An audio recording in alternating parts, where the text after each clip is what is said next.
Hi, I'm Becca Otis from Five Lines Pottery in Indianapolis, Indiana. And I'm Ryan Durbin from RD Ceramics, located in Southgate, Kentucky. And welcome to Wheel Talk.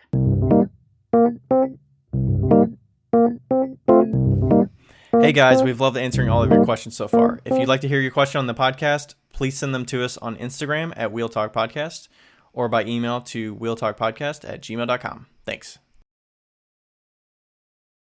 All right. Alrighty. All right, all right, all right. Alright. All right, all right, all right. Hi. We're live. Hi, Becca. Hi, Ryan. We are in the flesh. And we did not start the Skype, but I will start it now. Oh, good. Oh, Yeah. nice catch. Yeah. I'm drinking wine. You're drinking water. The two W's. All we need is somebody to drink whiskey. Wine, water, whiskey. That's all I'm you sure need in somebody's life. drinking whiskey out there right now. Wine, water, As we're whiskey, talking. whatever. That's what I say when I do my Whiskey what? when I do my shitty cups. I say wine, water, whiskey, whatever. Whatever. Oh, okay. Yeah. Yeah. Oh, I got a new. I've just decided what I think that I'm gonna do, except for the mugs, is just everything in my booth is gonna be $15 or 4 for $50. The whole booth. Everything in the booth? Yeah. No. I mean, like the big stuff won't be, but everything else. Would that be like a small item table or something? I'm thinking like 2 shelves or whatever would be like everything on these Yeah, I shelves mean, are 4 for $50. Yeah, that seems perfect for your like mystery box sale thing. Yeah, and That like kind of price range item. yeah, and I got $150 yesterday at the farmers market because it was only 4 for $50 deals. Worked out. So three people took a hold of it, huh? Yeah, which is big Was it for a pretty farmer's self-explanatory, or did you have to kind of tell them what was included, or was it organized pretty well so they could Market. It was tell? organized okay. I was like, hey, everything that's $15 is 4 for $50. How are you, Okay. Ryan? I'm doing all right. Yeah, I'm drinking water. Actually, you mentioned that I did like a challenge to myself. Oh yeah, that was Just- rude. He started the challenge the day before we hung out. Continue. Yeah, well, I was also feeling sick when I came and saw you, so yeah, so I was sick last week, but I was good. It was not COVID. I never actually figured out what it was. Yeah, but because you even went probably to the some doctor virus. and everything. Yeah, I was like, what's going on? I was very fatigued, so, but we didn't figure it out. It's all right. I'm back to normal now. That's good. It's been over a week since then, so, but yeah, I was challenging myself to just not drink alcohol for Yeah. a week. I'm already, I think, almost 2 full weeks. That's pretty good. And yeah, it's not really. And like I was talking with Rachel about it before. I was like, I want to try this, and she's like, why? We don't have a problem. It's like, it's not because you stop drinking because you have a problem necessarily. It could be you just want to like Challenge try yourself. it, or Yeah. it's generally going to be healthier to not drink alcohol than to drink alcohol. So it's like, Right. why not? Yeah. Like I drink so little alcohol that I'll go like, and I know everybody on the podcast thinks that I don't not drink a lot. They think I do drink a lot of alcohol. It's a lie. I actually drink maybe like. Well, I've been drinking more because I accidentally went into a cidery and I bought 6 packs of 4 instead of 2 packs of 4. But like, that's I just still haven't tried that. yeah, because you're on your fasting Yeah. moment. But We'll let Rachel figure out which one she likes, and then I'll yeah, give it but a go. I don't drink very much at all. So like, this is the first glass of wine I think I've had in probably a month, except for Yeah, the made an prosecco at Arnold dinner Palmer. that we had. That's what I'm drinking. Ugh, yum, an Arnie Palmy. Arnie Palmy.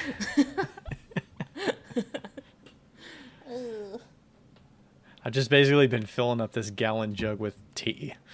Yes. I have the kettle with like that I boil the water in for my morning tea, and then I just pour that into like a 2-quart thing and yeah, fill her up and nice.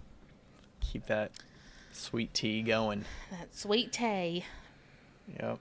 Other than that, yeah, I've been mainly ramping up to get this collab out. Oh yeah. With Briggon. Yeah.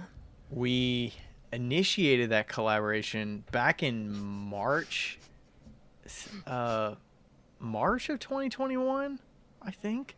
So it's been a whole year and some change.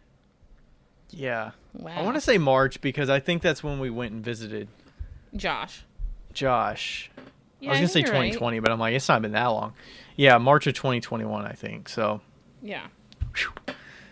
Well, it's just like the collabs fall down the list. It's, Right. I'm already worried of like, how am I going to sell this? Are people going to like it? Are they not going to like it? Yeah. And you have the upper hand. Like, you have more followers than her. Yeah. But still, I'm like, they're her forms, so there's, right. Some it's all slipcast work. She does slipcasting, so she slipcast some tumblers, a couple mugs, some bottles that are like moonshine jugs, kind of. Yeah. And then there's milk jugs. The milk jugs, I think, is what she's mostly known for. Like, yeah, I have one. If you see her stuff. And, yeah, so she's fairly close by. She's up in Fort Wayne, Indiana. And I was just, I got like 3 damp boxes filled with work from her. 2 or 3 damp boxes worth. And was slowly carving them over time. Yeah. They and look then cool. clear glazed them. And yeah, they're pretty sweet. They look really cool. I think I'm a little numb to them because I've seen them around so long. And I've Yeah. just been like waiting to get them out of the house. But, yeah. I'm excited how they turned out. And I think a lot of people enjoy them. So. Yeah. So we'll see. We got that going live on Sunday. I saw you were doing a restock, and you just did. I think you did a restock since we last talked. But how's that stuff been going? Oh my god, it was shipping fucking some terrible. Things out? It was so bad. Which one was terrible? The fancy cup? Yeah, the fancy cup update? restock because well, I don't know. I didn't give like almost any notice, which was on purpose. I wanted to see how it went when I gave like no notice, but. My website. When you say on purpose, do you mean it's 2 days before and you're like, I want to do this, let's do it, I don't care? Or do you say on purpose because after the fact you're like, well, I kind of need the money regardless, so it's kind of on purpose? No. I was like, I'm going to, like, it was, I had finished them and I was like, I'm going to try and not, like, give it a week. I'm going to try and, like, do it, like, a day or 2 before. But you were posting that you were working on them. Right. I had been posting that I was working on them. But I have barely sold any of the big ones. Like, I did sell some of them. I'm not saying I didn't. I did. But it's, people are going for the small ones. And, I mean, I got enough for that week. The big ones being the $100 ones? Yeah, the $100 ones. I got enough for the week, but it's definitely, like, this is some of my best stuff, for sure. Mm-hmm. Like, for sure. And, people are, like, not buying. But I think that has a lot to do with the economy. A lot of the people that follow me are poor. Just like for me, it seems like buying a $100 cup, you would want to plan ahead to be able to set aside money or think of a reason that you want to buy that for $100 versus... Right. And so now I know. Buying because, like, I kind of wanted to see if I could do kind of like what I do with a flash sale. And see, because sometimes if you do it really quick, it pops off really well, and sometimes if you plan, it pops off really well. So it's like I just wanted to see how that worked, but I still have stuff in the shop, and I'm okay with it. I might take them to the farmer's market, and also I have a show next week, so that'll actually be good to like have them at the show. Well, you're making them live had a little hiccup too, because you were making them live when I was there. It didn't really go live at the right time or something. Yeah, no, it like I set it to go live at 5, and I was doing a podcast with Rebecca from the Maker's Playbook, and while it was going on, I like at the very end of the podcast I realized that it never went live. So then I like posted them an hour late, and like it was just like whatever. But I do have 2 funny stories to tell you. Okay. The first one is not so funny, but Lloyd, like, I was brushing my teeth one morning and I hear like water dripping on the floor, and I like ran into this room. Lloyd had knocked my water bucket off of my wheel, and it had enclosed my laptop with water. Oh no. With clay water. So wait, it was sitting on top of your Aspire wheel? Yeah. And he had like knocked it off. It's pretty secure up there. Like, it's pretty secure, but now it's on the floor because now I know.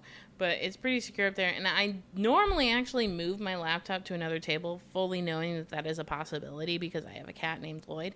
And, but I didn't that day. And so he like knocked it off, and like water got like all over my laptop. But it's working. It's working so far, so hopefully it works for many years to come. But yeah, you went all out with this recovery effort. It's an $1,800 laptop. Like, I'm not gonna just like give up with a little fight. Like, no. I know. Do you want to tell people what you kit. did? I took the back off. Like, I cleaned it up with a toothbrush. Like, I'm not fucking taking this laptop and just being like, oh, it's fine. Like, no. Like, I don't have $1,000 to spend on a laptop. Like, No. Like, I mean, I do, but you like threw it in a bag of cat litter or something. Cat litter for like 3 days until I was waiting for my tools to like take the moisture out. But thankfully, because it was such thick water, I think it didn't really seep in, and the laptop was closed, so that was good. Okay. Yeah, I mean, the keys seem like the most ports, vulnerable area. Yeah, one of the USB ports seems to be a little clogged up. That's the one that didn't have anything in it. So, I might have to like look in there and kind of clean it out with a needle tool or something. But yeah, so it seems to be fine. Now, here's my second story that's really funny. So I went to this pizza place the other night. It was probably like 8 p.m. No, it was 9 p.m. So it was like dusk, right? And did you get a pizza with carrot slices on top instead of pepperonis? Yeah, I did. No, I got a cheese pizza because their cheese pizza is fucking bomb. So I got a cheese pizza and I got breadsticks. And I always get breadsticks because when you're driving home, you either want to have a piece of pizza or breadsticks, right? So I get breadsticks, and I'm like at the light right after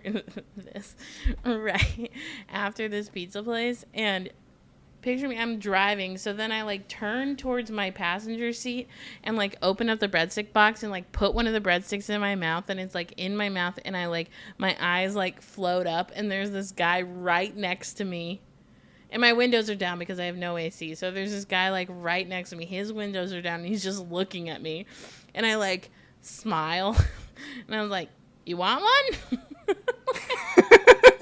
He was in the car next to you, right? Yeah, he was in the car next to me. He was in like a truck. Okay. And I was like, "You want one?" And he was like, "Nah, I want you." And I was like, "Nah." I was like, "Nah." And then I like creeped forward so that he couldn't like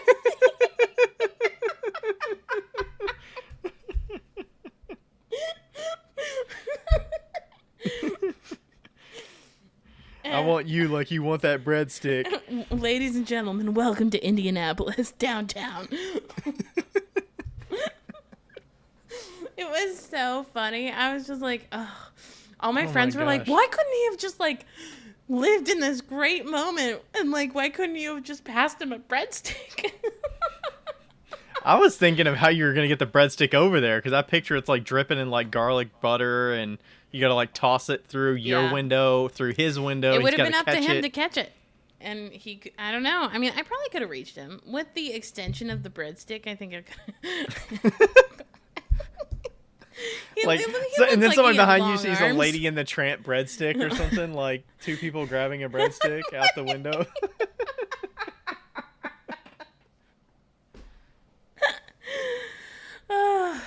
Anyway. The Forester and pickup truck Lady in the Tramp moment. Lady in the Tramp.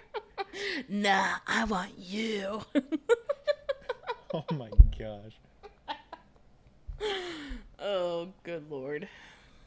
Anyway, that's what happened, and I was just giggling over that. It was so funny.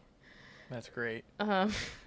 This is what's so fun about being like a for reals though, like being like a unstereotypical woman, like I'm not like skinny and beautiful and blah blah blah. And so like when things like that happen to me, I think they're fucking hysterical because they have not ever happened to me when I was younger. So it's not like annoying anymore. It's just like, fuck yeah.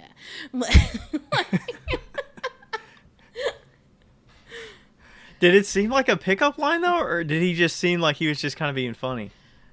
No, definitely was a pickup line for sure. Okay, 100%. Was it coming across rude though? No, it was funny. Okay. I mean, honestly, kudos to him because that was a really impressive. Like, that was quick. I mean, he probably didn't expect you to say, "Do you want one?" Like, exactly. Like, that was quick. he's thinking on his feet. Yeah. Also, I recommend this for anybody at a slow market because the farmer's market can be a bit slow. But I love it regardless. I took Mad Libs to the farmer's market and asked all of my customers to provide like an adjective or a noun or whatever was on the Mad Libs chart, and then posted it to the Instagram, like the farmer's market Instagram afterwards. It was a lot of fun. We had a lot of fun. Yeah, I was wondering if you prefaced it when you were talking to customers, or were you just like, "Hey, I'm working on this Mad Lib. Can you give me a noun, please?" I did do that. I was like, "Hey, would you like to provide me with a noun?"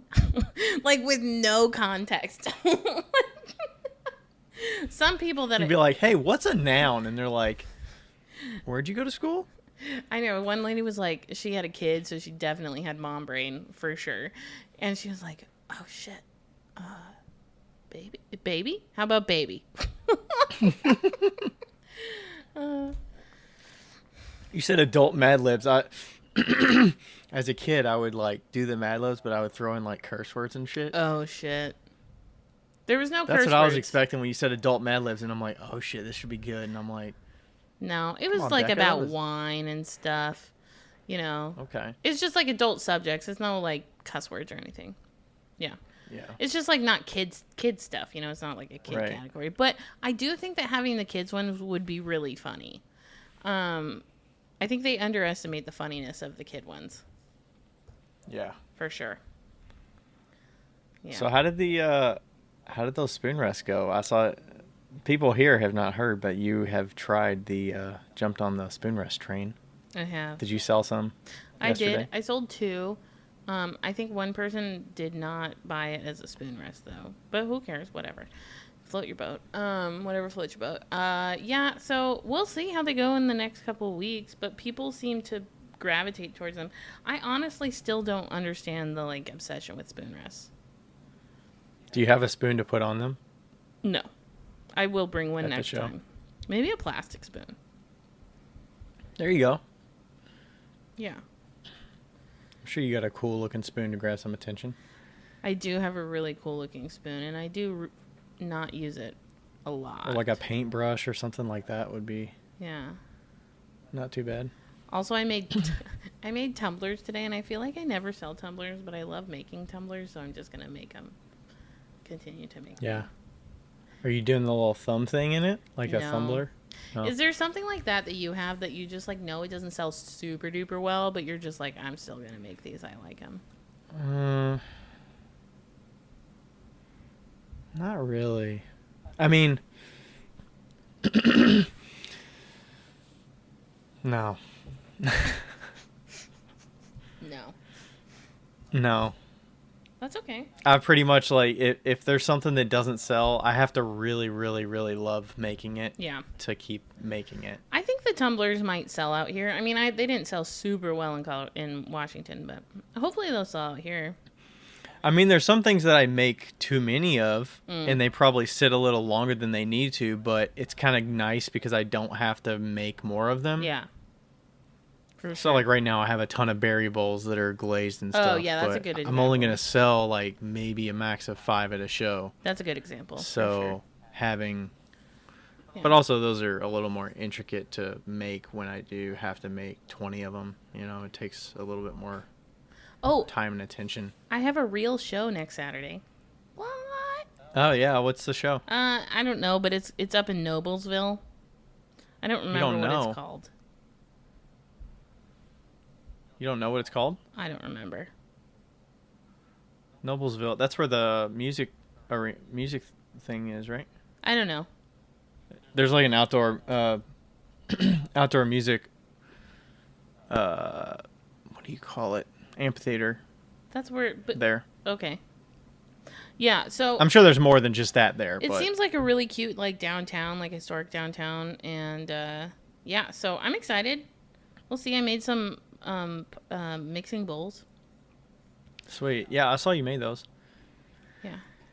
I have yet to get into the mixing bowl game. I haven't made any big bowls in a while. I feel like they take up so much space on the table, but if they're mixing bowls, maybe they get more attention and people would buy them. I feel like if you do a mixing bowl, you're really going to have to work on your inside curve. Because typically most of your stuff is, like, very angular, you know?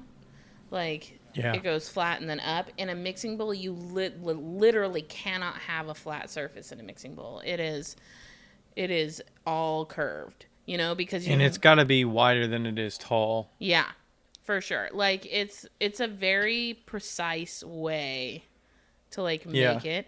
So like if you did do it, you'd have to like really curve in the inside, and they'd be round. And I don't know if they would necessarily fit with your style, you know? Yeah. I feel like they would take up a lot of space too. They do take up a lot of space, but the nice thing is if you make different sizes, they can stack inside of each other. Yeah, that's true. But they do take up a lot of space. But like, I took 2 mixing bowls to the farmer's market the other day, like a couple weeks ago, and both of them sold immediately. So really? Now they were cheap, right? Because it's me. But what pounds of clay are we talking here? They were small. Like it was probably like 7 inches wide, 3 inches tall. Okay. So is that like 3 pounds? No, like 2, maybe.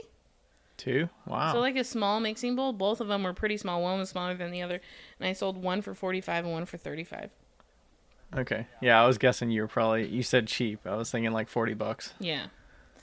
So I mean, but it's just like so hard to sell them like for tons of money when everything else in my booth is like nothing, you know.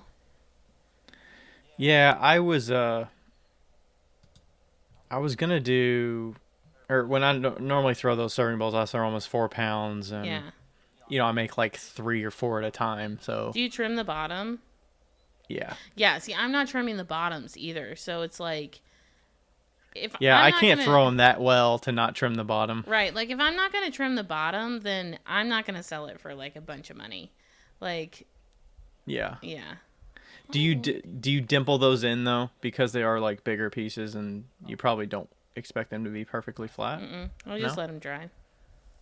Okay. So, yeah, I don't know. I mean, but I think that like I have a really large one that will probably be like $55 to $65. So. But like the farmer's market, like they think $15 is really expensive for a cup. So. So were you pricing the spoon rest at 15? Yeah, that's like part of the 15 for 50. Yeah. Nice. I figured everything small can be 15. Small enough. I hope you sell a shitload of the spoon rest at that show that you do. I hope so too. I have a bunch, so I made a bunch, so I'll glaze them up, but people seem to like them, so. Nice. Yeah. All right. Get that spoon out there with it and people know what's going on. Exactly. And I put a little sign like right there that was like spoon rest. I think I want to put them in a little bin like you do though. Yeah, people love the flip through. Yeah, for sure. I mean, a lot of people are oblivious. They don't even see the bin there, or they see them on the table and they're like, what's the price on this? Or what is this used for? I'm like, there's a bin right here that says everything you can use it for. You'll be proud of me. I've been doing really good at standing up when anybody comes into the booth. Nice. Do you have a shorter chair, taller chair? I have a short chair. I couldn't find a taller chair. Okay. But I also don't have tables like set up like you do. It's more of like a U-shape setup. So. But you're behind a table. Like if you're sitting down, you could almost not be seen. Oh, I can be seen for sure. Yeah. Oh, okay. Yeah. It's just a low table. Like it's very see-through. So. Okay, gotcha. Yeah. Can we talk about our review that we just got? Yes. Okay. Yeah, so thank you all for submitting some reviews. I haven't looked at them honestly in probably a couple months, and we got a handful of new ones. I don't think I looked at any since May, probably, because I do remember getting this one from Passionate Arts and Crafts from May 11th. I don't remember anything after that, but we got our first 1-star where somebody actually wrote a review with it. Becca's excited. Do you want to read it? Do you have it pulled up? I don't have it pulled up. You can read it. Okay, so this came on May 21st from Potter Harry. It's titled, "Nice People, but cut to the chase, please."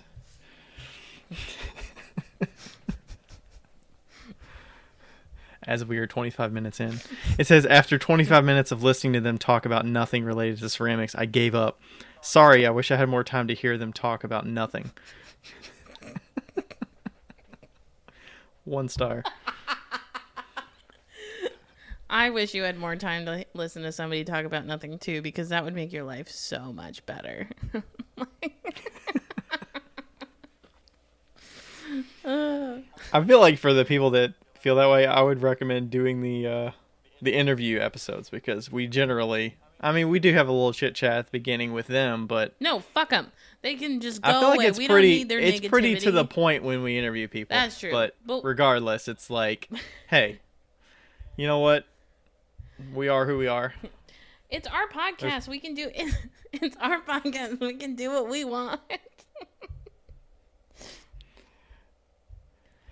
Yeah, no, we get a couple comments like that every now and then, and it still like hits me a little bit, like, oh. But it's like, is it worth? Not that we're gonna change our format, but are there things to do to meet in the middle a little bit? And I'm like, is it worth putting a little chapter thing in there to say jump to this part if you want the actual content? But then I'm like, the people that are saying that, would they even notice that that's an option? Right. And then what do? Do you preface every single episode with saying, hey, if you don't want to hear our chatter, skip to the next chapter or something? I mean, just, you know what? You know. If you love somebody, you accept them as they are. And that's where we're at right now. Fine. Most people know. I think it. that most people know that we stop around 25 minutes. And like, I keep an eye on the clock. You keep an eye on the clock. We stop right around like 20 minutes, 25. So like, it's pretty, it's pretty predictable. But then we get reviews and we get listener questions that's saying stuff about the banter, and they hear about the daily lives. And like, there's, for every comment like that, there's probably 4 other ones that people say they enjoy the back and forth that are not on topic. I personally think that that's why we were successful, and that's why people do listen to us, because at the beginning it's like, hey, this is what's happening in our life, and like, most people that are listening to this are throwing, so it's like, oh yeah, like, I want to listen, like, let's talk about it. And we usually have funny things to say, and like, the most comments that we get are, you feel like my studio friends. Like, you feel like you're in the studio with me and we're chatting about life, And I think that that's why it's appealing, like, for a lot of people, because we are so informal. Yeah, and there's plenty of options out there of people that, they edit it down for time, so they're conscious of people's time. So it's like, I want to get in and out in 35 minutes and give you some good content, where it's like, okay, you're going to have to listen to some crap for 35 minutes worth of crap. And and we'll have probably an hour and 15 of good stuff. Yeah, like, suck it up, Buttercup. I mean, you might need to parse through that hour and 15 of good stuff to get everything that you're looking for, but we're going to get to it. Well, and also, we've been doing this for almost 3 years. Like... Like, I don't even have any relationships that long. Like, we've been doing this for such a long time. Like, what the fuck else are we going to talk about? Like, we're running out of things to talk about already. Like, we have to start with something basic and, like, normal. Like, we have to. Yeah, it's like, what if we were like, okay, Becca, we can't do our 25 minutes of bullshit. We have to cut right to the episode, and we only have an hour. Absolutely not. Go. We tried that, and it almost didn't even work. Like, and also, I think that I should say that the point of this podcast for us, not for the people listening, but for us, is to, like, be friends and to hang out, once a week. Yeah. And that's what they get if they don't want it. And we'll And we'll like save stories of like, oh, I got this thing I Yeah, want to tell you. like- but I'll wait until we record so we can do it on the podcast so other people can hear it. Yeah, exactly. Like we save things during the week. Yeah, it's not like we have all these eventful things that happen every single day of our lives. No. We're like, I can't wait to tell you what happened.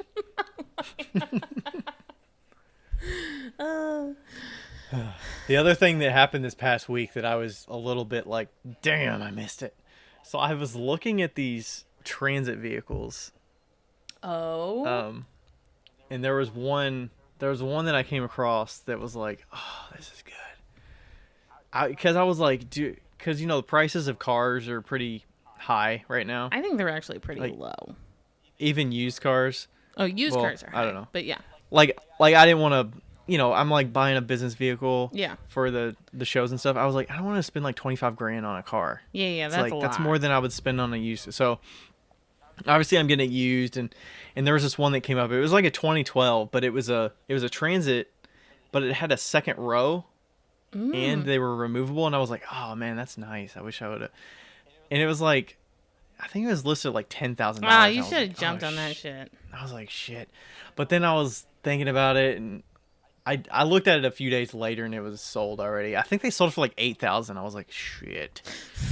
And then I was like, okay, well, that'll spur me on to like start at, because I need to ask questions to my insurance person to say like, hey, what are the differences whether I buy this as a business only vehicle versus a personal one that I use for business and claim the miles. Yeah. Because I'm like wondering if the insurance would be different and how. No, it's not. I don't think it's different. I don't think it matters. Because I'm like, it's just me. I'm not like an LLC, so I don't think it really matters. Yeah, no, I think I would still just take the miles vehicle, essentially. So yeah. And we have the space at the house that I could park it and whatnot. So that off little. Yeah.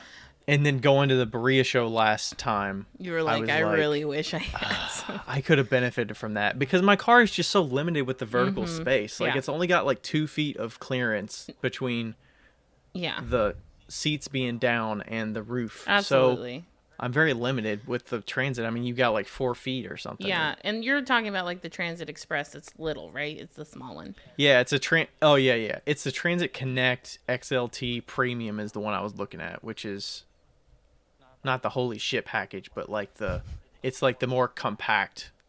Transit. Yeah, those ones are really nice. I like those ones. Yeah, it's so funny like being in a car now, like going to the farmer's market in my car versus like taking the van and like, you know, it's like I had room for 8-foot shelves for, you know, like all these things, and it was so nice.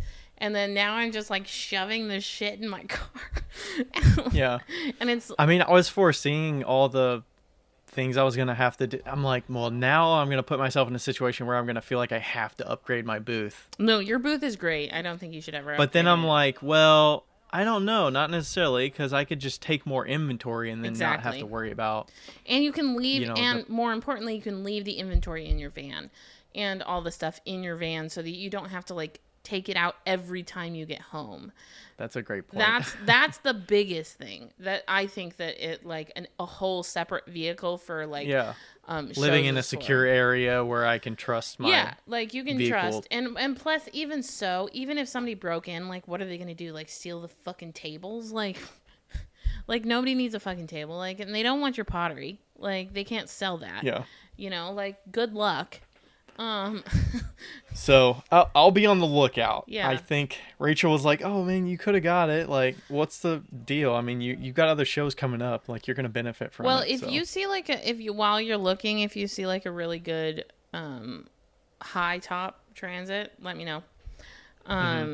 Because I remember we talked recently and you were looking into possibly getting one. So yeah, no, for sure spurred it on. For sure now, life update. At the end of my lease, I will not be re-upping my lease here. I will be moving into a van.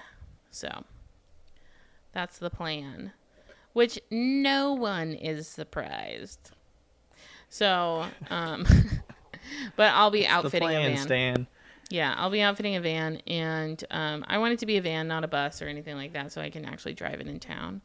But I will probably buy new, just so that I can get a low interest rate, and I don't have to worry about any past problems because I've already been through that road and I don't need to go through it again. So, yeah.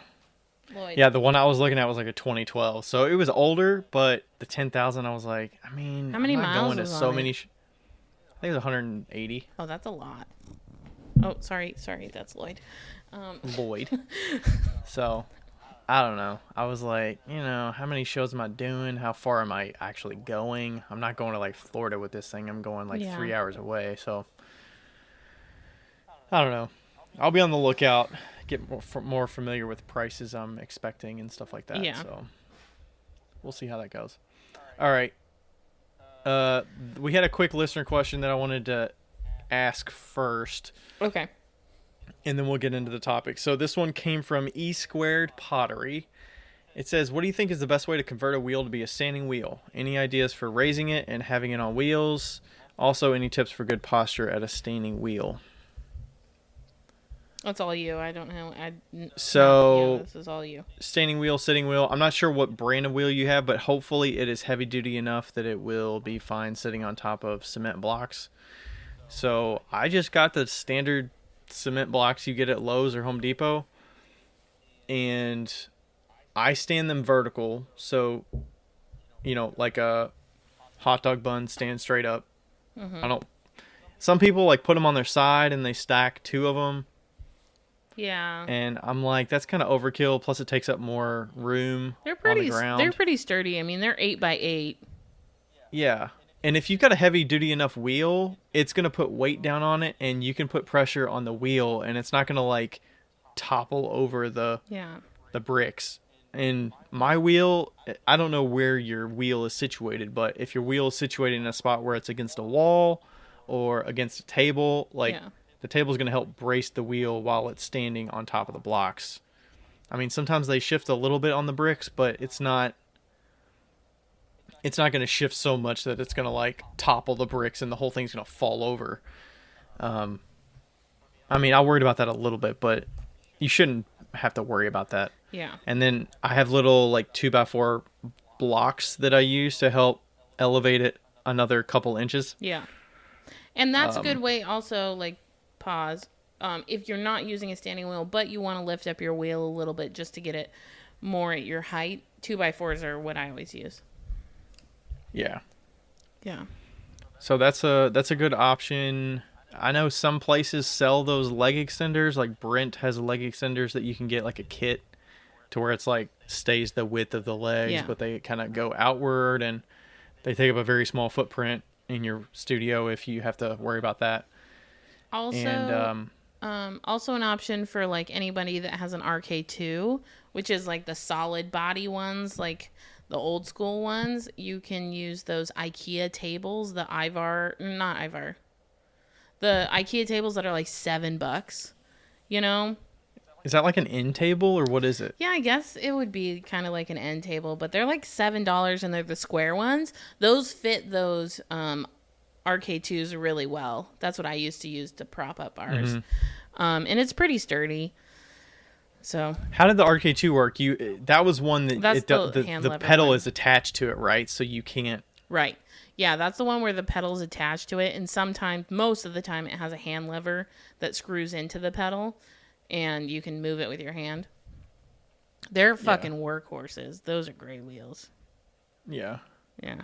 So, and you'll have to definitely adjust to how you want the pedal, because I initially started with the pedal on the ground, and then I found myself, you have just as much body ache and stuff if you keep the pedal on the ground, because let's say your pedal's on the right side, your left leg has to stay anchored because you have to keep your right foot kind of anchored on the pedal, and then it turns out your left hip kind of gets cramped. Yeah. And then you're not in a natural position to have good body posture when you're doing things with the clay. And generally, if I'm throwing anyways, whether I'm sitting or standing, I will adjust the speed, take my foot off, work at that speed for a period of time, right, and then change the speed and then go back to it. I'm not changing speed while my hands are on the clay, so that gives you the best body posture anyway, so you can get in the most like strong position to center or do a pull or whatever, so that you're not in an awkward position and like contouring so you hurt your joints or whatever. Yeah. But right now I just keep my pedal on the wheel head. I have 2 Brents, and the pedal fits on the wheel head at the top left corner. And I adjust it with my left hand, and then I'll, do everything on my... Yeah. Some people throw in a stool, too. Like, you throw in, like, a high stool and still put it on the floor. That can help with the body posture as well. Yeah, I think Speedball has a stool that, like, tilts forward a little bit. It's not like a flat... Yeah. The butt is tilted up probably 20 degrees or something. Yeah. So you're actually leaning forward. Mm-hmm. I've always that's a good option. I don't stand, as we know, but that's because I can't. Like, my foot wouldn't allow for that. But I definitely raise my wheel up to about my belly button. And I find it unbelievable how many people... Your wheel head is at your belly button? Yeah, the wheel head is right about where my belly button is. And I find it, like, surprising how many people...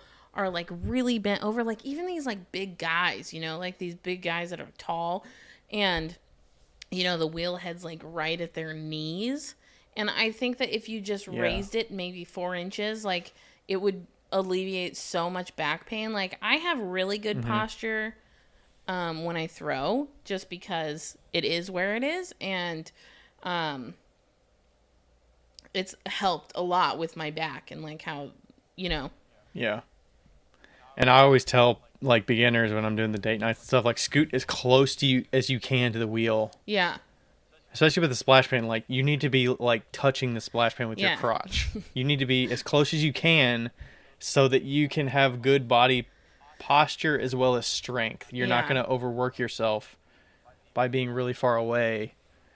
Yeah, and just a reminder, if you are sitting... not that we're talking about sitting, but if you are sitting and you're on a rolly stool, that has a lot to do with how like much pressure you're putting on things too. So you really have to be aware of that. If you're like not getting, like if you can't like center 3 pounds of clay, it's probably because you're on a stool that can move. So like get a flat chair or a bucket or something and sit on that instead. So I just thought I'd add that in too. Yeah. I mean, the chair has a lot to do with your sitting position for sure with your posture. I can't believe some of the things people sit on when they're throwing. I'm like, that looks like the most uncomfortable thing, like a lawn chair or something. I'm like, that thing is like a bucket. How are you sitting in a bucket seat that goes backwards? Your butt is lower than your knees, like, because you're like sunken down. Like, it just doesn't seem optimal to get good support on it. Sarah on the clay. Work sits on this chair that she got at IKEA, and it wobbles. It like goes in a circle, and I'm like, how the fuck do you sit on this? And it's really tall too, and I like sit on the shortest chair I can find. But I sit on a mechanic stool at the lowest. It doesn't roll, right? No, it does roll at the lowest setting. I'm just like good at like, I have really... If you're close enough, then the body weight going down on the stool is fine. But if you're leaning, there's less pressure downward on it, so it probably tends to roll. Yeah, it does. And I'm strong enough to be able to handle it. But also 2 of my wheels are fucking broken. So, like, it doesn't roll well. So it kind of just... Oh, like, on the chair. Yeah. I was thinking pottery wheels are broken, but the wheels on the chair... No, the wheels on the chair are messed up. Yeah. Well, you also have to, on the wheel at your studio, you have to keep your foot... on it, anchored in a spot, and you probably have to get a nice, solid position to the wheel. I could never stand up with that wheel. Ever. Yeah. It would be actually You'd have impossible. to like rig something up to make that work. I'd have to get like a 6-foot bike chain, or like a 4-foot bike chain to go all the way down to the ground, so I could put my foot on the pedal. Yeah. Yeah, I would say just give it a go, see what you can do. You'll just need a little bit of help lifting your wheel up onto the bricks. And yeah, give it a go. See what you think. It should, when you're standing too, it should be about at your navel. Yeah. The wheel head should. Is that your belly button? And then my feet are on those kind of the garage mechanic padded floor tiles. So you're not standing on concrete or whatever. Yeah. Hurt your feet. Is your navel your belly button? Yeah. Okay. Your belly button. Your belly button. I'm halfway through my second glass of wine. And I haven't eaten anything today. All right, 45 minutes in. Let's go. Let's go. I'm not going to drink any more wine because then I'll get way too drunk and I won't be able to make dinner. But, I thought you were going to say I wouldn't be able to make sentences. no, I need food. Food is essential. Okay. All right. Do you have the question up that we're going to talk about today for the topic? I do. All right. Okay. This is from eCeramics UK. E.Ceramics UK. So it says, hi. Firstly, a huge thank you for sharing your knowledge and general... What the fuck? You moved it. Okay.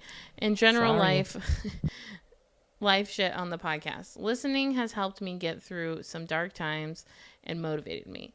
I am a registered occupational therapist in the UK, and due to ill health, I now work part-time hours after being full-time my whole adult working life. Part-time is not ideal, but it also gives me the chance to push and sell my pottery more. I am worried about financial stability, especially in today's economy. My question to you, wonderful potters, is how much can you realistically earn as a part-time potter with the ability to make approximately 20 pieces a week max? Mostly mugs and pieces of similar size. Am I being delusional thinking I can sell to make up to a full-time salary or more? I have done one show and sell privately via my Instagram, but I am skeptical at people will continue to that. Oh, I see. I am skeptical that people will continue to buy my pieces. Okay. So, as per the usual, we look up eCeramics UK on the Instagrams. And I've already looked her up and had a little chat with her. Searching. I have not. But E.Ceramics. E.Ceramics at UK. Lloyd.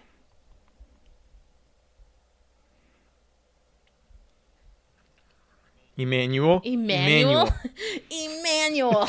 I know. I was thinking that like Lloyd is Emmanuel. Oh man, these are classic basic bitch pots, and they're great. They're fucking great. They look great. We mean that in the highest compliment possible. By the way. Yeah. Because basic bitch pots are like great, fucking great. Yeah, like this is like a classic pot I can see like every woman from 30 or like 25 to 40 buying. Like especially that like watches Joanna Gaines on the weekends. Like it's like basic white on dark clay body, straight walls, good handles. Did you see her with the kiln at the bottom too? Yeah. So she's kind of in that. She kind of looks like she's in that demographic already. Kind of demographic too. Yeah. You're cute as fuck. We like to encourage as we do this. So she said she did one show. Done one show. Okay, I think I see the show that she did. So it was like at a yoga studio. Yeah, market. And it looks like her table setup is like very, like white tablecloth, a couple risers, and some bowls and mugs and some spoon rests, and that's in some cups. Yeah, her work is very simple pieces, but good, smooth sides, and then typically like solid glaze colors. Yeah. And then features the clay to help contrast it. Yeah. Okay.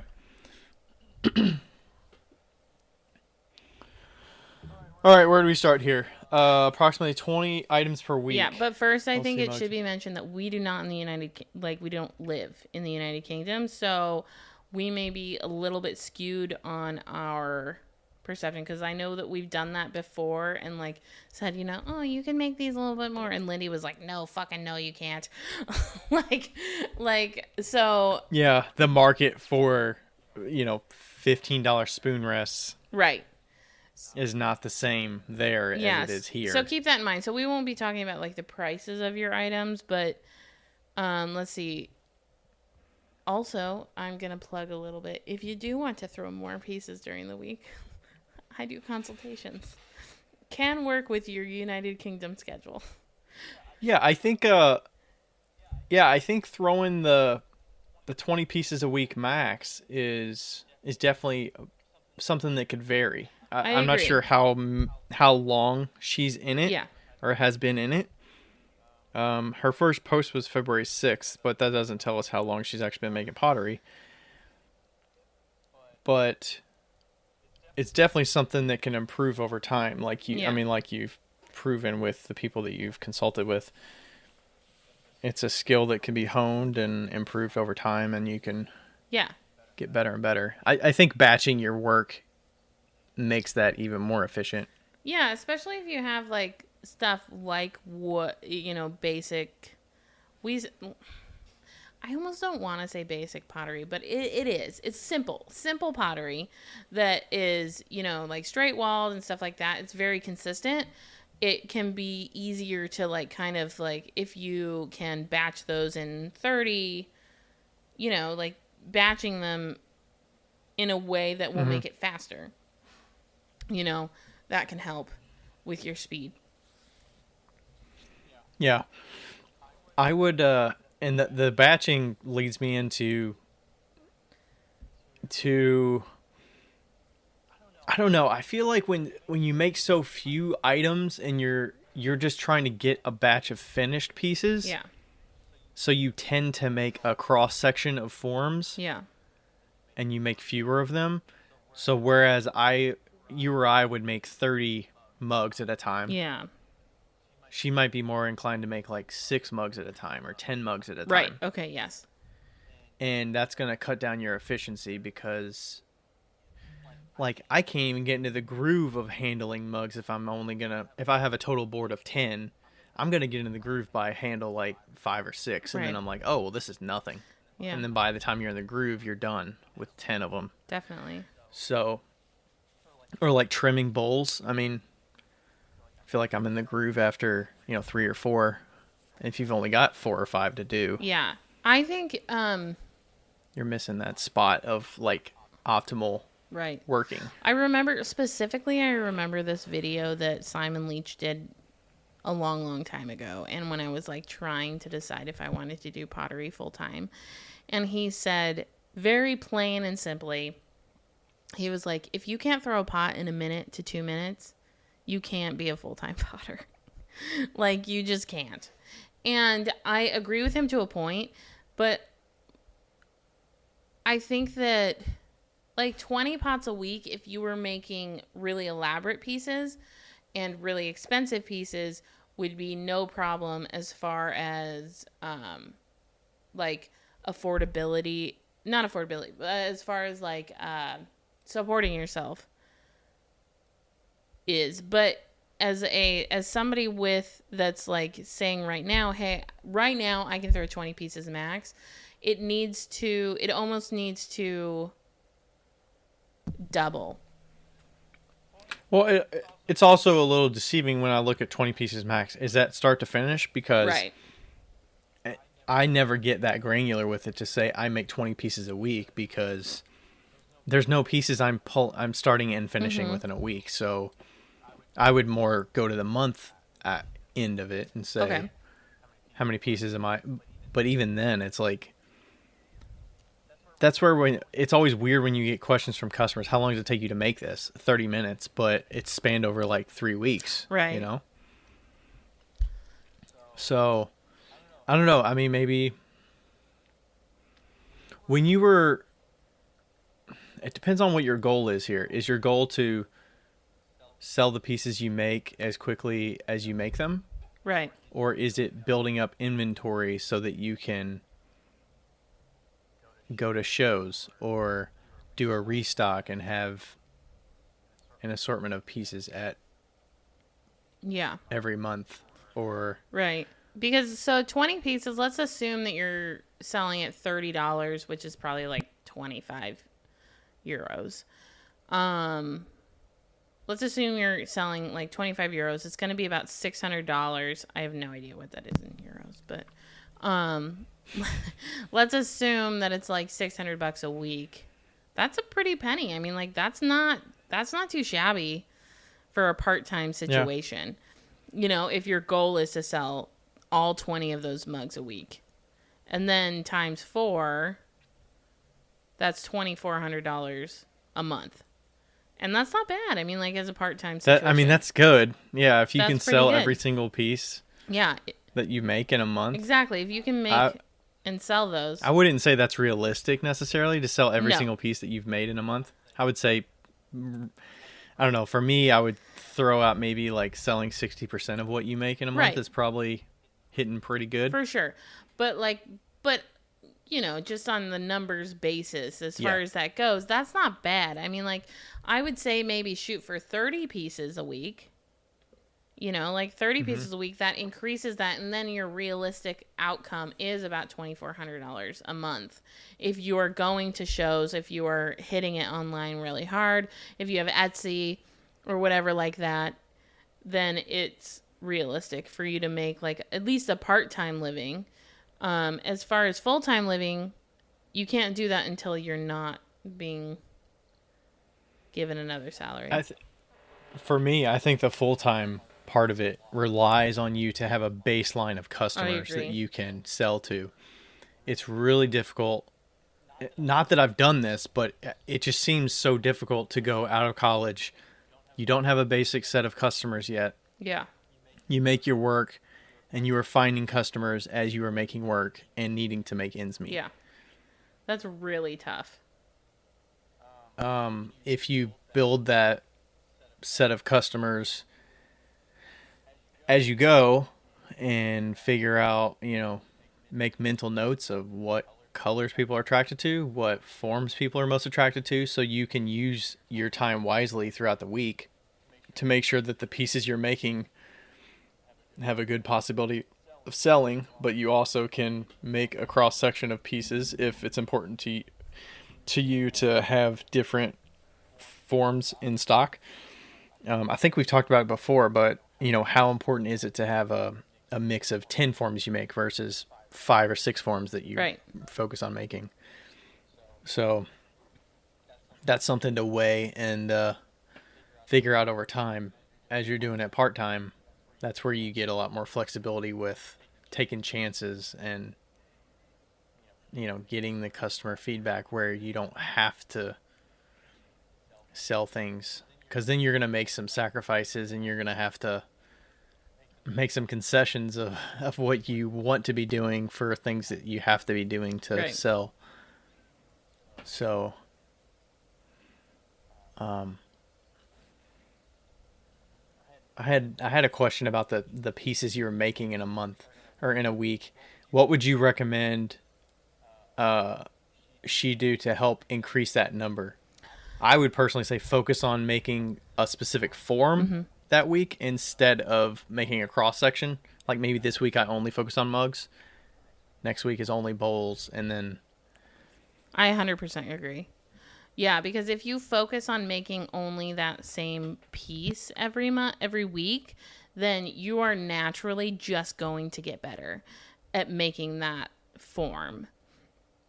It just comes to you, you know, like, and also not only that, but paying attention, because, you know, I hear so many people who are like, oh, I just zoom out when I'm throwing pottery. Like, no. If this is your job, you do not zone out. That is not what we do. We pay attention to every single step to make sure that you are effectively and efficiently doing those steps. Because when you're paying attention, that's when you find out what you can do differently. Yeah. It's not like treat it like you would work. Like you're gonna focus when you're working because well, I disagree. the people are paying you to be optimal. I disagree because sometimes when you're working, you hate your job and you like don't want to do it efficiently. Treat it like you're being paid per piece. Like treat it like every single piece matters, so that and like time yourself. You know. Like put a time, like set a timer and count it up. Don't count down. Count up and see how long it's taking you to finish something. Put a show on that's an hour long and say, hey, I'm going to only throw during the show. Like do certain things in a show that you already know so you don't have to look at it. Do certain things. Not something with subtitles. Or... Yeah, not like I would watch MASH because I've seen MASH a billion times and I can quote it, you know, or Cinderella or something like that I've seen a bajillion times in Canto. Like do, you know, but time it out so that when you, because now that you've decided that this is something that you want to do for your job, you have to treat it that way. So the only way that you can progress with getting money is by progressing in your skill. And you have to like be serious about that. I think it would be a fun experiment. You talk about timing yourself. I think it'd be fun to watch a show that you've seen an hour of, see how many pieces you throw in that hour, and then watch a show that's new that you have, like, or listen to a podcast that is thought-provoking. Yeah. And see how many pieces you make in that hour and, like, compare them. Because I personally can't listen to certain podcasts if they're thought-provoking or whatever because they take my attention away. But it depends on what it is. If it's a form that I'm very zoned into naturally and I don't need to focus as much, then I can pick certain entertainment. Right. That can have me kind of straddling the work and the watching. Yeah. But that'd be a fun experiment that you should try, and then you can challenge yourself and figure out like what's your most optimal working condition. Yeah. I was talking to somebody, I was doing a consult recently, and that was basically the issue. Or not the issue, but like what they needed to work on, you know? It was like, okay, when you throw, are you paying attention? Are you paying attention to what you're throwing? And it was like, I mean, yeah. I'm like, yeah, but are you paying attention enough to like look at your pieces, and are you paying attention to where you're getting paid per piece? And she was like, absolutely not. You know, and like if she was asked, how long did it take you to throw that just now? Right. She would have said, I don't know, what was that, like 3 minutes? And it was like actually 6 minutes. Or yeah, I mean, she was definitely way better than that, but like yeah, it was definitely like, hey, you have to pay attention to what you're doing. This is not a question of like, once you start this as a business, it's not a question of if you like it or not. You know, it's like, I don't care if you love throwing or if you don't love throwing. If you're going to make money at it, you have to be like, this is just generally, like, you have to make them in a time that makes sense, you know? Yeah, you have to work at a certain pace. You can't work at a snail's pace. Right. I mean, unless you're selling your pieces for thousands of dollars, but nobody's doing, I mean, there are a few that are doing that, but we don't like them. Very few. No, I mean, we don't care. Yeah, and I think, and I think like some of the stuff that Becca talks about with her throwing efficiency, and she's talked about at Claycon West a couple times, like there are some concessions you can make with, okay, I'm not as anal retentive about my breaking down the steps as minimal as possible, right, because you're not trying to make money at it. But if you are, you should be focused on how you can get more efficient. I know I feel like some people, it's like a bad word to say, like, you need to be more efficient, you need to be throwing that faster, and they can associate that with like, oh well, I'm like for no good reason I'm going fast. Yeah. And it's not helping me to go fast because I'm getting more reckless when I'm going faster. But it's more about cutting out the fluff. Yeah, about cutting out the fluff. And like, I think that, you know, I definitely think that you can make pottery full time or even part time, you know, selling, even if you're doing 20 pieces a day, but those 20 pieces have to be marketed. She said 20 pieces a week. A week. But those 20 pieces have to be marketed appropriately, so you're selling those pieces. So, like, it takes work on all of the ends, too, you know? Like, yeah, you could be the fastest potter in the world, but never sell a single pot. You know? Mm-hmm. Like, you could be like me and go to a market and sell $150. Like... Yeah, I mean, that's true. You could... Once you get to a point where you're more focused on the selling part, you could be back to making 20 pieces a week, but you're just making them more efficiently. Yeah. And you're spending more time marketing and selling it. It's like it's so, I hate business.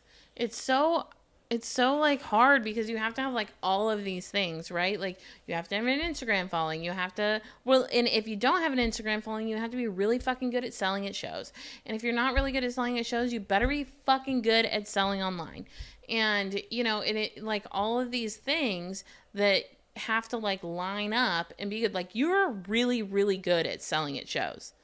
Like online, obviously you could use some help. Like, Right. And I don't know what I am. But, like, you know, I'm not, like, great at selling at shows, and I'm not great at selling online. I'm, like, in the middle for both of them. But it's just, like, you have to work really hard. Like, I spent almost 2 hours setting up, like, a Faire account for wholesale. And it was just all this logistical shit that I'm just not good at. Like, how do you describe a spoon rest? I don't know, in 5 words. Like, this is a spoon rest. But, like, then Rebecca sends me this, like, long text that's like, a beautiful handmade gift, produced by someone who is local and blah, blah, blah, blah, blah. And she goes, and that should have every single word in your SEO that people are searching for. And I'm like, what the fuck? Like, how do people know this shit? You know, like, there's just so many different aspects of business that you have to know in order to be successful. And of course you can get lucky and get famous, but then like sometimes that even comes and bites you in the ass. Like, yeah, you have to kind of pick and choose. It's like, are people going to buy my spoon rest because they like my carefree attitude around them? But the people that are most likely to buy them are people that don't already know you. Right. Most likely. Just like it shows, like, people don't buy spoon rest from me because I'm super efficient and... Right, no. I mean, they kind of speak for themselves, but people come and they're like, this fits with something that I need. Yeah. Same with, like, shot glasses on Etsy. Like, people that know me are not buying my shot glasses on Etsy. They're discovering shot glasses because they're searching for shot glasses. And they happen to match what they're looking for aesthetically. Right. And that's where, like, the search terms and the keywords and describing them appropriately so people know the size of them and what to expect, and giving them color options that will meet what they are looking for. And, you know, the bluntness and the simplicity may be, like, what you want to do as a seller, but for the people that are actually going to be buying it in the market for your pieces... need to be able to find you in the slew of other spoon rests they could probably be buying. Yeah. And that's where the SEO and the marketing side of it comes in. Right. Oh, and I wanted to add something. Like, we kind of got off on a little tangent, but also I think that it is really important to have a variety of different prices if you are looking to do this full time. Even if you like hold on to a mixing bowl or a big bowl for a year. Just to have something that's like a showpiece, like a piece that's like, oh, hey, that's really cool. Let's go to this. An attention grabber. An attention grabber. Sorry, I'm a little intoxicated. And then he smirks. And then have something that's like really, like appropriately priced, like your shot glasses or my pinch pots that are cheap and easy to pick up and bundle, and then use as stocking stuffers or something like that. And then you have your mugs, because what that does is that those like small ticket items, those grab the people that were never going to buy anything anyway, but they're like, oh, this is so cute. and then they're like, oh, this is cheap enough to buy. So they buy those, and then the showstopper piece brings the people that are like, I'm willing to buy something for $25, $35, $45, but that's beautiful, but I think I'll just stick with this mug. So then you're going to start selling most of your medium price items. If you have a high and a low, then the medium will sell the most. And I think the medium price items are great, especially if you're doing shows. They're great for your return customers. That's for me. I might have got a customer that bought a spoon rest from me last year. They love their spoon rest. They've used it. Maybe they got a mug. They love their mug. They used it. They're looking to buy a mug for their family member's birthday is coming up. Or they see a soup bowl that I have that are brand new products this year, and they're like, oh, that's a soup bowl. Yeah. Or you know, they get that use with your work. They like it, and then they're coming back for more, and they're trying to figure out what they want to add to their collection. Yeah. And that's where I think the middle priced items help. And maybe they do buy a serving bowl or a pitcher that's really just really nice. Yeah. That matches what they've already bought, or it's just like, oh, I just love this piece. Yeah. You know? And also, I would also say, especially, I don't know, I could be completely wrong, but I've always like viewed England or the UK as like beer drinking people, you know, just like, or alcohol driven, you know, they're just, I don't know, the alcohol's been around forever and they embrace that.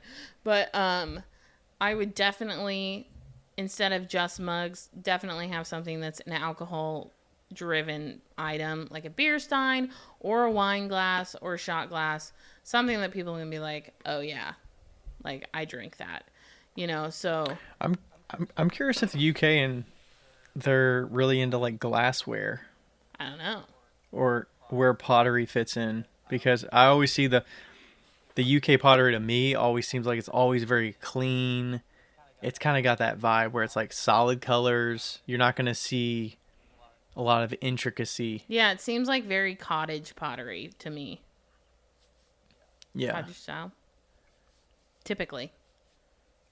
Yeah, and I don't know what it is about Which that. Which is hilarious that because way, but England was they were the people that literally almost, like, they made bone china popular. Which I think is hysterical. Yeah. Like, it wasn't any of the Asian countries. It was England. Really? Yeah. They, like, perfected the bone china, like, market, essentially. And, like, the really pristine, like, china, porcelain china, it was England, and then Japan came in and was like, oh, that's nice. And then they took it. Like, I think that England originally took it from Japan, but then they were the ones that made it good, and then it scooted back to Japan and to like China. Really? Yeah. Is that from that? Didn't you read a book or something that was about that? Yeah. Yeah, there's a lot of A lot of appropriation. From what you're saying. Ceramics is just riddled with appropriation. Between England and China and Japan and America, it's like it just goes back and forth and back and forth and back and forth. So it's, you know. Yeah. I also wonder if, because the pieces are simple, if it's harder in that market, because not that it's like easy, but like if it's saturated, people that are really skilled at it make it look like it's easy. Yeah. They make them look really simple and like aesthetically pleasing, and there's a lot of people, like, how many people can make really simple forms? Although it can be more difficult to make really simple forms. Somewhat. Well, like simple form. Imagine. Yeah. Yeah. In America, I feel like it's more variety of designs and sculptural parts to it, and like more maximalist like design on some pottery. Yeah. And maybe that's just because that's what I see on Instagram, and that's like some of the people I follow, but like the simple, it seems like it would be an easier start to finish to make simple pottery than it would be Well, to make more intricate stuff. So maybe it's harder to stand out. I think with simple pottery, your market. advantage is that your production can be very slimmed, like slimmed down super well. You know, glazing, trimming, it's all the same. So it's very easy to kind of like pinpoint it and make it like very seamless. And side point, Isaac always like Isaac always is like, bro, you have to have more layers. People love layers. And I'm like, Isaac, that is not my style. Is he talking about like his wall mugs? Yeah, he's like, people love the wall mugs. And I'm like, Isaac, I'm not going to put 50,000 decals on my mugs that are mid-century modern. He's like, more layers. You need more layers.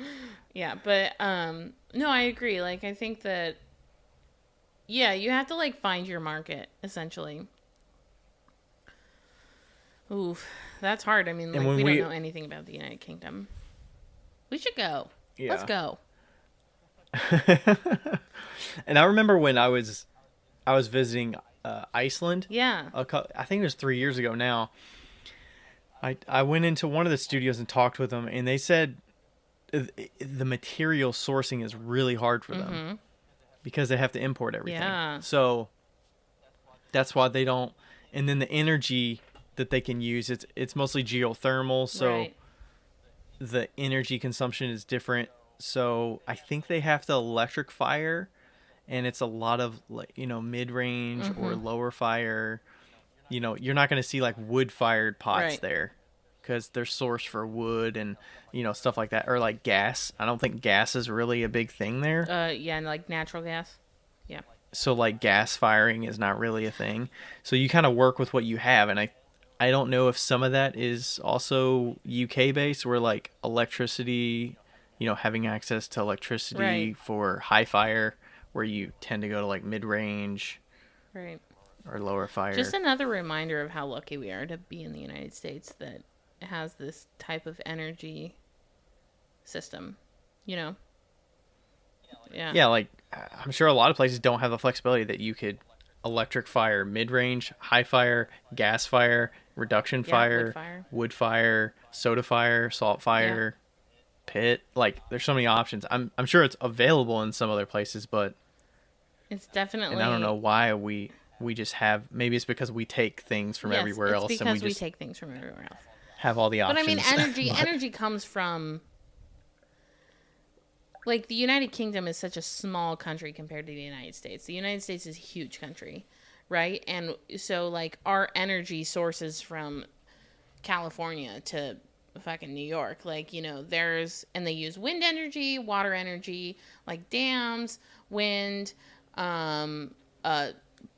solar, natural gas. Like, there's so many available options in the United States that other countries that are smaller don't necessarily have access to, because they don't have such a range of climates that we do. And we're very lucky because of that, and like, we sometimes forget the fact that other countries are not as lucky. Yeah.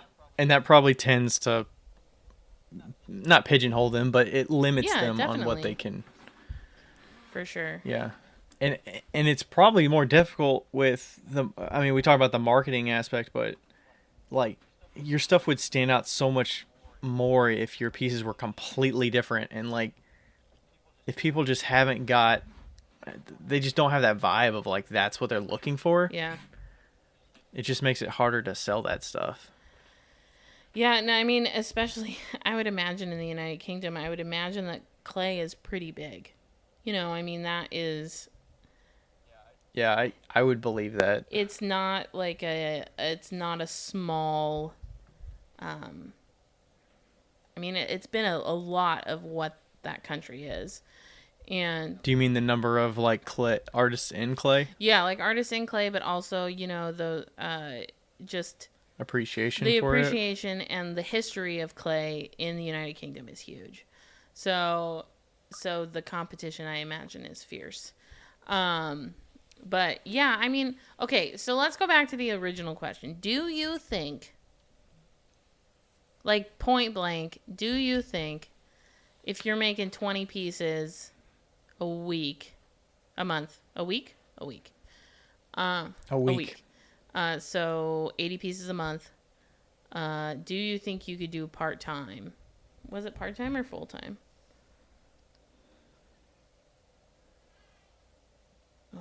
I mean, she's... I'm sorry.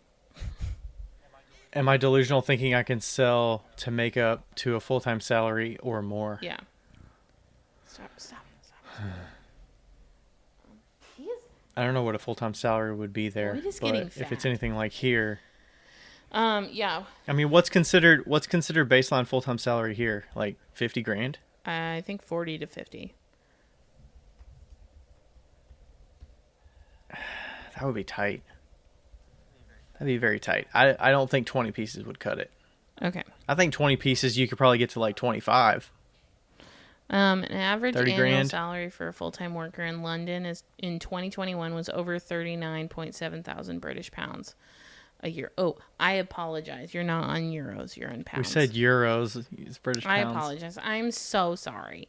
Anyway, let's put it up to 50. Let's say 50,000 pounds. Because I think these always kind of like lowball you. So like 50,000 pounds a year doing 20. I don't think you could. Now, if you were efficient and you bump that up to maybe 40 pieces a week and you doubled that, absolutely. I think you could. Yeah. You know, and what that means is Do you think the 40 pieces gives her the potential to sell that Yeah. much, or the potential income she could make if she sold every single piece would be 40? No, I think that you could. Or 50. No, because I'm not making 40 pieces. Oof. Yes, I am. A week? I'm making 40 pieces a week sounds like a lot, though. How many pieces a week do you make? I don't know. I was basing this question on start to finish, though. So Okay, let's just not base it on start to finish. so that would be 80 pieces a month that you would have finished. I think that it needs to be up from 20. That's basic. Yeah. Like- What if we say like 30? Okay, 30. I think that 30 is reasonable. I mean, like, it's so hard. I feel like we need to, like, talk to Lindy or something and see how many pieces she And we also makes. don't have E-Ceramics here to say, when you say 20, are you meaning start to Right. finish? But eventually they're Or going to do you- finish anyway. So, Yeah. but like, it's so hard because like we are so much faster and we do a lot more than a lot of people. You know, there's tons of people that make like a part-time living selling 20 pieces. I'm sure selling 20, like making 20 pieces a week, 20 to 30. And that maybe just, you know, I think, like you said earlier, it's just it's a skill of being able to reproduce things quickly, and finding things that you can get really good at. So, if I just challenge somebody to say, "Hey, I've never thrown a spoon rest," all right, your challenge this week is to throw me 30 spoon rests. right. See how long it takes you, and then next week you're gonna throw 30 more. Yeah. And then like you just keep throwing 30 a week. Yeah. Is that a bad No, challenge? I think that's a great challenge. And it also is like, it's kind of like a budget, right? Like you use that like 1 month to build up your budget so that you're not like month to month anymore. You know, that's like, it like gives you a solid base that's like, okay, I have 30 of each pieces. Like I have 30 spoon rests, I have 30 cups, I have 30 mugs, I have 30 bowls. And I can work off of that, you know? And then you're never like behind. You always have it. Yeah. And then as you need to ramp up a certain thing, let's say you go to a sale and you sold half of your mugs, Yeah. then you can go in the studio and focus on mugs that Yeah. week and not have to focus on making a cross section of the other stuff. And you'll be in a good spot because you're going to make them more efficiently. And then when you go in and you need to make 10 spoon rests. It's you make them like that, and it's nothing. I mean, I still personally don't make a specific form for the whole week. I probably make 3 or 4 forms in a week. But I think. But I've got to a point where I can stagger my time and my schedules so that if I throw spoon rest today, it's because I can come into the studio tomorrow and clean them up and stamp them, and they're done. And you're like kind of a superhuman in the sense of that, like we're talking about real people who. I mean, you have to get to that point where you understand that when you make something, this is what it's going to take to get it to the finish line. Yeah. But like that's where damp boxes could come into play, and that could be beneficial. I know, but for somebody like learning and for somebody like trying to like develop a technique, doing the same thing that whole week will really teach you discipline, and it will teach you what you can do that can be longer. And also, I would recommend also as you're growing your business and as you're like continuing to sell stuff, you should be filming yourself throwing. That's the biggest. Oh my gosh, you can learn so much from filming yourself throwing. What do you do with that after you film watch it? Because you just watch it. And like you watch it, and what are you looking at? You're looking at your movements, and like you'll say, "Oh, I could have done that differently." What's the best perspective for somebody to be filming it? The best perspective is on the right side. So that you... Assuming you're a right-handed thrower? Assuming you're a right-handed thrower, which most people are. But on the right side, probably at 2:30 o'clock. Like, almost at 3, but probably at 2. 2 o'clock on the clock. That's probably your best angle. Then you can see both hands moving. And I guarantee that when you watch it back, you'll be like, oh, I did that. I should have done that differently. And that will teach you so much. So much. Plus, then you've got some videos to document for social media. And you don't even have to like film like 30 pieces. Just film like 2 or 3. But like start filming. Forget that the film is there. Like forget that the camera's there. Yeah, don't feel like you're making Speedy Gonzalez. Right. Like, you don't have to make this for anybody. Nobody has to see it except for yourself. So keep that in mind. Yeah. So I think the answer that we've come to is that I don't think 20 pieces a week is doable full-time for sure. But I think that there's a lot of things that you can do to get to 30, 40 pieces a week. And that is full-time numbers, potentially. Yeah. Depending on what you're selling. If you're carving and doing all the things and selling your pieces for $100 a week, or no, $100 a piece, that's completely different. Yeah. What I would recommend is set a financial goal for you for each week and see how many pieces that makes. And then move that, so try and make those pieces in that week and then kind of go from there. And then also pay yourself. Weekly. What about there's a comment in here about being skeptical people will continue to want to buy my pieces. Oh, yes. I think at a certain point you have to put that out of your mind of worrying that somebody's not going to be there to buy it. Yeah. I mean, for me, I've come to a point where I don't expect that my work's going to sell out when I do restock. Right. It's just become an expectation, and it doesn't stifle me from making certain things because I'm like, nobody's going to want this, but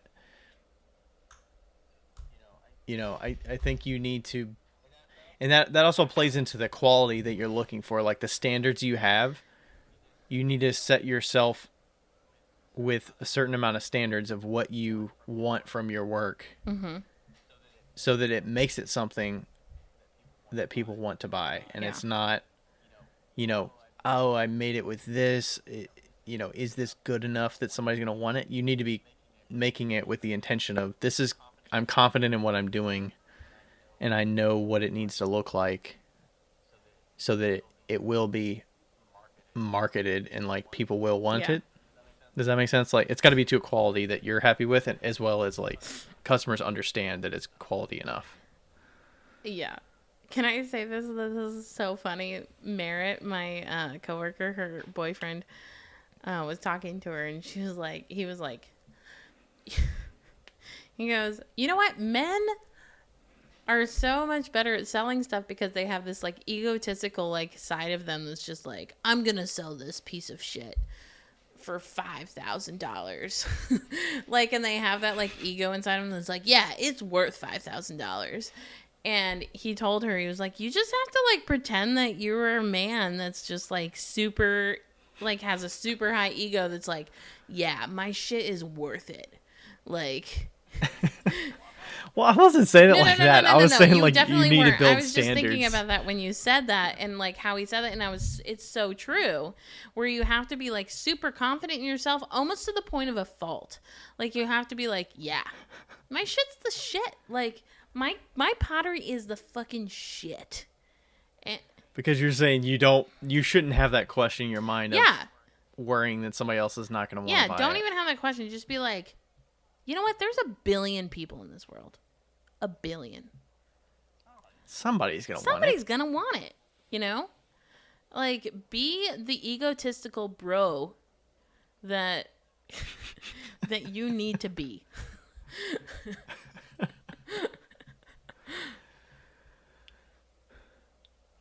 Yeah. Should we end with that?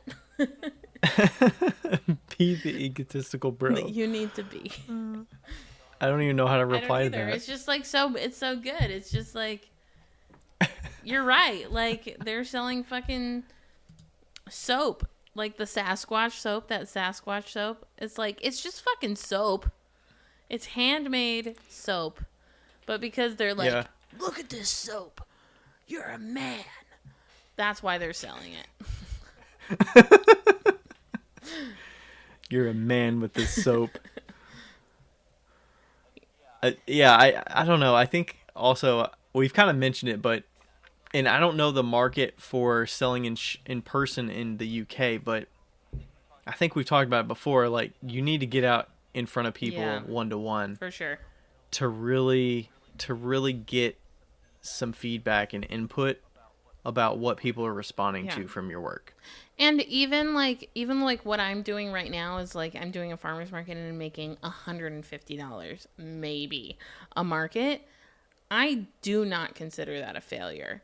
And the reason being is because I've developed this like family within the market, and what that does is that connects you with local business owners. And then even if you're not selling, people are still coming into your booth and you're talking to them. So that connects you with local people. And like, don't put down the shows that are consistent just because you're like, I'm not going to make money. No, because connections matter. Like, talking to people and seeing people and like finding out that they own a store or whatever, that matters. And you're like, you will get recognized out in the wild, essentially. And that is really important. And it's good in general to just look at the bright side of a shitty show, too. Totally. It's like, you know, you obviously got something out of it. Yeah, I love going to farmers market. It's like the highlight of my week. Yeah, it's a consistency for you. I mean, it's like the only time I go out into public during the week, so. Yeah. Yeah. But yeah, until you're to a point. Plus, it's good to just get a cross-section of different shows that you see to see what kind of customers are there. It helps you figure out how to organize your booth so that you can have the best pieces in front of people for that market. And you're not really going to know that just doing a market once. I feel like I have to repetitively go to shows more than once to actually understand. And I mean, I'm pretty observant anyways. So like, I can take away from a market, seeing like what people are picking up, what people are spending. Yeah. And like, okay, maybe next time I'm not going to bring, like, these days, I don't even take planters with me to shows at all. Right. And like, I sell tons of planters at my shows. So, like, that's the difference, you know, like, we have different things, so we sell different things, you know? Right. So, I know what needs to be front and foremost in view, so people get their attention, as well as, hey, this is a specialty item that they might be interested in, like the oil bottles, that they might not have thought they needed, or they already have. Like, some people are out of the mug game. If mugs are all you make, you're going to cut out a lot of customers, because a lot of people don't have space for more mugs, or they have one or two mugs that they love a lot, and it's going to take a lot to replace that mug, for sure, or add to the collection. So that's when you switch to the wine game. Just that's where you have to have other game. Because guess what? You can never have too many wine glasses. Yeah, other appealing items that can sell. You're good. Speaking of wine game, I have this lovely cup. Pines and Pottery. Nice. Yeah. Is that completely unglazed on the bottom edge, or no, is that it's glazed. Is that like it's a pink glaze? Oh, okay. It looks like terracotta red. It's one of her Eunomies. She like upped the price, and I remember her saying like nobody's buying these because the price is up. So then I went and bought one. See, that's something like the T-Bowls. Like, that has got to be a hard sell, especially to people that are just normies. Like, they're priced because they're a T-Bowl, as well as, you know, the angles on it, and it's like, yeah, I love it though. It's a tough sell for somebody that's just like, I'm just going to use that for my bathroom cup. Why do I got to spend $75 on that? I was going to buy this and give it to just save it as a gift for somebody. And then I was like, fuck that. Like, I'm just going to use it. Because it's really nice. I mean, like, obviously, I like everything that she does. But, yeah, it's just really nice. Yeah. I like it when people make cups that you can put your pinky under so you can, like, hold it up. Oh, that is nice. And it's not, like, sitting on the table when you put your pinky under it. Yes. It's a nice one. I am learning there are certain specialty items that are becoming more, like, helpful to the business. Yeah. Not that I'm going to be making, like, butter crocks or anything, but absolutely not. Like, soup bowls, super easy. Just put a handle on a fucking bowl. So easy. And it's like, okay, I could throw a few in there and, you know, sell it for $30 instead of $24, which... Oh, sorry, go on.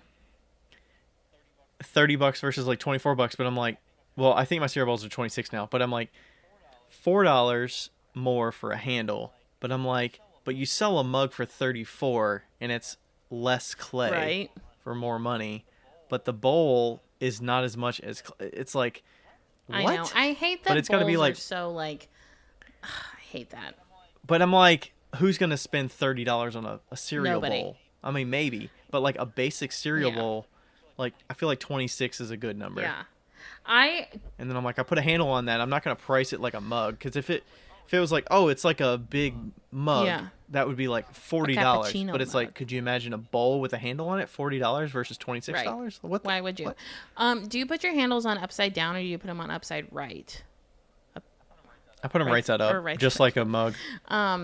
Okay, I was wondering about that because sometimes when I used to put like handles on right side up, the handle would like warp the bowl, and I was wondering if you could put them upside down, like the way that you put handles. You could very easily do an upside down handle if it wouldn't warp it as much, you know. But you probably don't have that much issue with warpage with the clay that you're using. No, I actually haven't. I haven't made any soup bowls in the white clay yet, so we'll see when I do the white clay. That'll be interesting. I mean, and generally, the bowls dry more on the rims quicker than the bottoms anyway, so I could see where that could be an issue. Yeah, because it's if still you're like trying to attach the handle too late. And it's still like it's like that gravitational pull, like when you're firing, that it like ovals it out, which isn't necessarily bad, but it's just, you know. Yeah, I've only done the soup bowls in the speckled clay so far. And they've turned out good. Cool. Pretty good. And the handles look exactly like they do on my mugs. Yeah. So, I mean, they turn out really good. And no, the pricing is just weird because it's like, this is bigger than a mug, but it's less priced than a mug, which is, but you price the mugs because people buy mugs. So, yeah. Supply and demand, baby. Demand. Can we end? Okay. We are good. I'm really hungry. I can tell. You're getting antsy. All right. Thanks, everybody, for listening. We'll see you next time. Did we answer all the questions? Did we answer it? I think we did. Okay. Okay. Bye. All right. Bye. I didn't end it. Yo, yiggity yo. It's Becca here.